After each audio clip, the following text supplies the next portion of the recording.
Hey Internet, it's RJ. Welcome back. Thanks for tuning into the show today. Now, today's episode, we're going around the net with all the news you can use in the week that was in credit and finance, and we have a fully loaded agenda, a lot in the travel space. But of course, we have the Sapphire Reserve with a new best offer, and even going back and matching some signups if you signed up recently. So we'll talk about that. Of course, we have the demise of Spirit Airlines. Actually, when I'm taping this, which is Saturday morning, this is hot off the press. It's a little bit late for you when you're watching this. And of course, we're going to help American Express celebrate 60 years of the American Express Gold Card. All that and more. So, of course, if it sounds interesting to you, go ahead, press the subscribe button, and let's get to work. Now, we'll lead off with our travel stories. This is a quick hit, probably something to avoid, but still worth talking about. United and Lyft Airlines late 2025 had announced a partnership where you could, of course, earn United miles going through Lyft. Well, now they've extended that partnership. It's basically going to allow you the option to pay with your Lyft rides with United miles.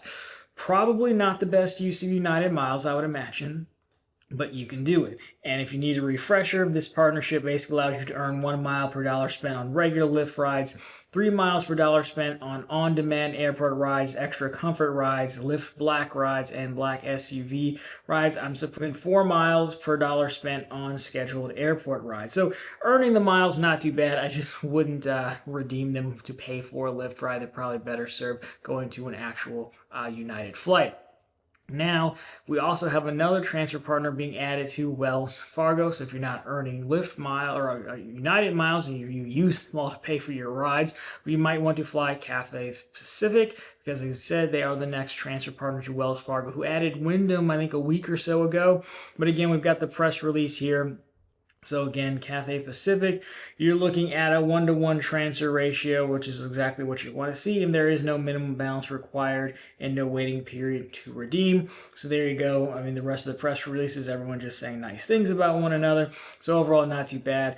With Wells Fargo, again, you're looking at the autograph and the autograph journey, as it's been called, my beloved autograph journey. I have both of them. Overall, I don't know too much about this airline, but, more options is better, especially when it doesn't cost you anything. So, win for the Wells Fargo faithful out there. We are few, but we are out there, even though I use mine more for cash back than anything else.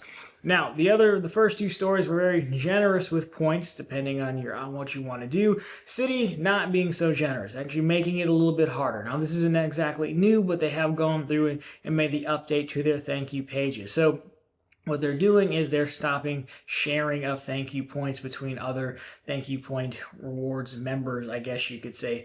It was typically a feature, and we've seen other issues do this, like family sharing. So if mom, dad have one card, you can kind of pool the points, book the family vacation, that deal. So if you take a look at this, effective May 17th, so coming up very soon, point sharing will no longer be offered as a thank you rewards redemption option.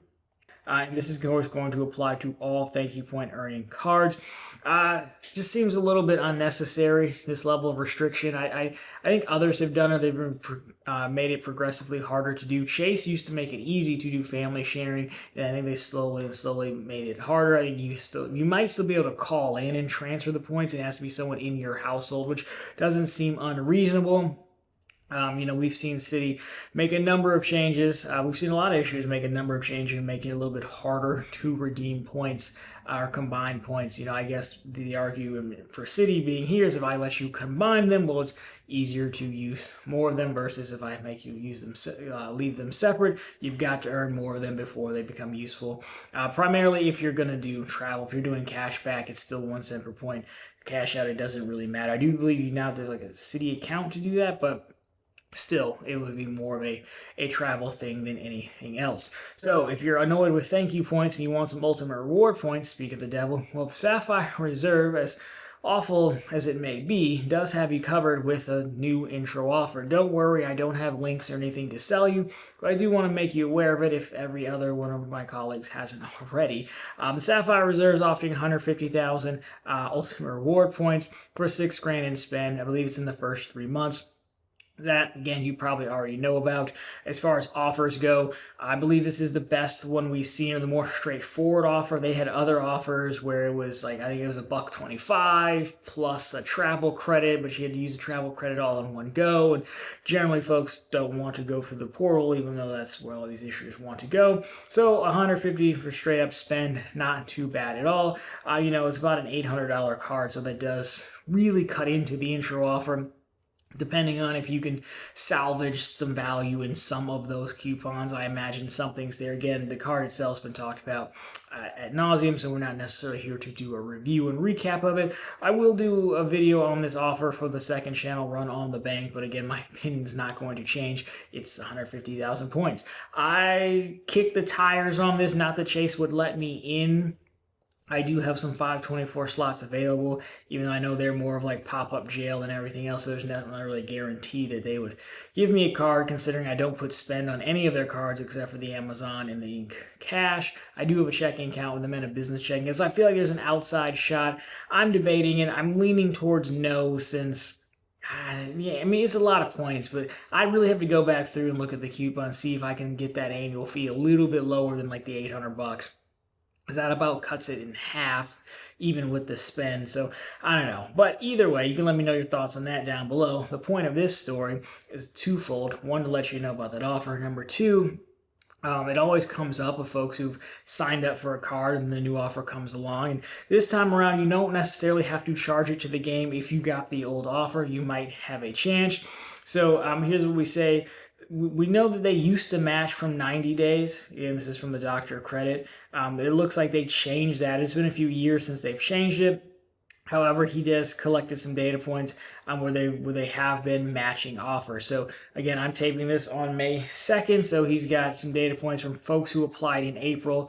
Looks like April 21st was the oldest date he's got, and then some folks who applied in March, end of March. But there's a 4/15 in there as well.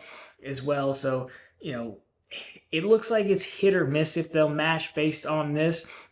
420 seems to be the safest bet because that's the oldest date that we have. Again, it's a handful of data points. It's always worth it to pick up the phone and give them a call. And, if you got time to watch this awful show, you've probably got time to make 2 or 3 phone calls to Chase, honestly. So I would try it 2 or 3 times. But again, it looks like 420 right now is the latest date that we have that they are matching that offer. And again, given how high the fee is, it's definitely worth a call because it's just eating into your intro offer. So let us know if you are successful with that. Again, I don't think I'm going to apply for this one, but it is somewhat tempting. You just have to be a lot more judicious with the cards I choose to get, knowing that everyone is so sensitive. Moving right along, still in the travel space, this is the story that actually, it's funny. I don't really watch the news. Well, it's funny if you work for Spirit, because Spirit is officially shut its doors. Now, we talked about this last week, and there was a potential, I don't even know how serious it really was. Whoever really knows, but Trump was potentially going to offer them a buyout, or not really a lifeline, if you will, and kind of bailout. That's the word I was looking for. A bailout, and then the government owned a large portion of Spirit, and then we were taking a informal poll on what Trump would do to rebrand the planes to his name or something like that. Well, he must have been distracted with something else, because that did not happen. And Spirit Airlines is officially done. Again, I'm taping this Saturday morning. I don't really watch the local news for much, but it was on at the gym, and I had written this outline the night before Friday, because why go outside and socialize when you could prep for the show? And then I was like, I got to go home and make sure I work this in before we go on air. So anyhow, here's the statement from Spirit that we have. I'll put it up for you. It is with great disappointment that on May 2nd, that's today for me, yesterday for you, Spirit Airlines started an orderly wind down of our operations, effective immediately. To our guests, all flights have been canceled and customer service is no longer available. We are proud of the impact of our ultra-low-cost model, the industry over the last 34 years, and had hoped to serve our guests for many years to come.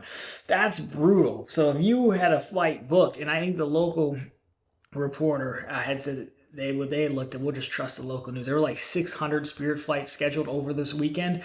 You're just MIA right now. You're just kind of stuck. Now, I've read that other airlines are kind of stepping up, whatever that means, to help get you where you need to go, and rebookings and things of that nature.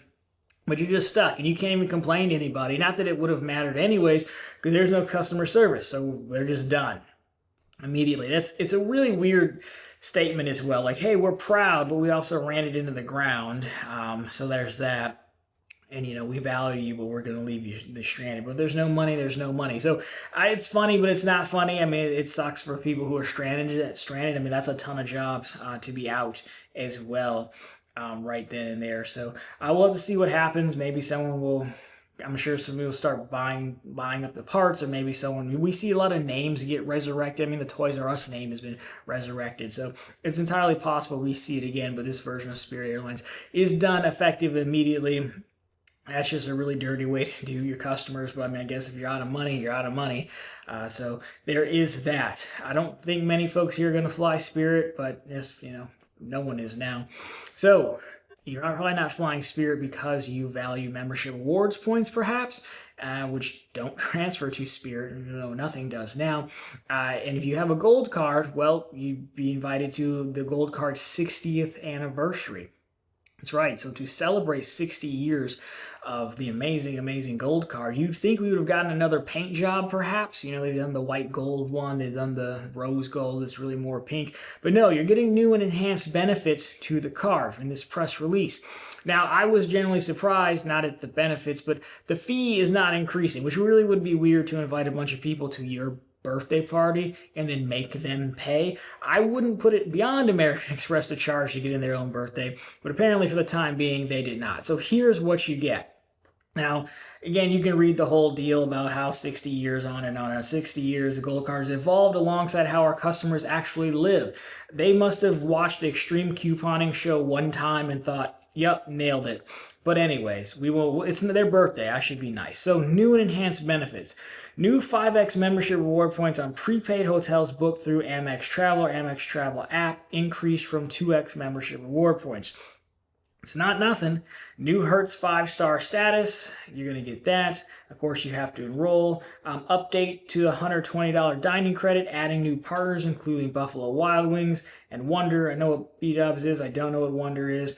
So it's still the same deal, same $10 credit, but you can go eat at B-Dubs now if you want. And then, so those are enhanced benefits. Now, there's limited time gold card anniversary offers. So Uber One membership credit. Enroll and get a one-time statement credit for up to $96 when using your gold card to pay. That could be helpful, perhaps. Available through October 30th of this year. Hilton Honors Points Transfer Bonus. Card members are eligible to receive a 20% points bonus when transferring membership reward points to Hilton. Available through May 30th, so the end of this month. They run these often, so I don't know if I'm really going to count that, but that one could be helpful for you if you have something coming up. Once you send the points, they are stuck, so I'd be careful of that. Amex Travel offers at select properties in the hotel collection, and then an additional 60th anniversary Amex offers. I've seen, folks posting about the Amex offers. Amex offers have always been hit or miss. If you can use them, great, you can save some money, but, I question the brands and things like that are going to be partnering with American Express. But there you go. So happy birthday to the American Express Gold Card. Overall, I've kind of trying to take the approach of I'm not going to complain about products that are not designed for me, intended for me, or want me as a customer. So, it doesn't really do much for me, but I don't even have the card. So what does that really matter to American Express? Again, I'm just happy they didn't hike up the annual fee, or these beneficial or not. Is this, I think Chase did the anniversary of the Freedom Card a little bit better, where they threw in an extra 5x category. Sure, they're throwing you 5x back, but it's prepaid hotels through Amex Travel, which sure, maybe, but again, most people prefer to book directly, but you're only going to get so much. I was more surprised we didn't get a special version of the card. I think that would have been a nice touch. They do version of cards mostly well. The platinum, not so much, but the gold versions have been pretty well. So either way, happy birthday, American Express Gold Card. So there you have it. There is the news for this week. So of course, if you liked it, drop me a thumbs up down below. If you found it particularly interesting, consider subscribing to the channel. So we're posting content just like this every single week. Of course, right back every Sunday with all the news you can use in the week that was in credit and finance. As always, thank you so much for watching. I'll talk to you very soon in the next one.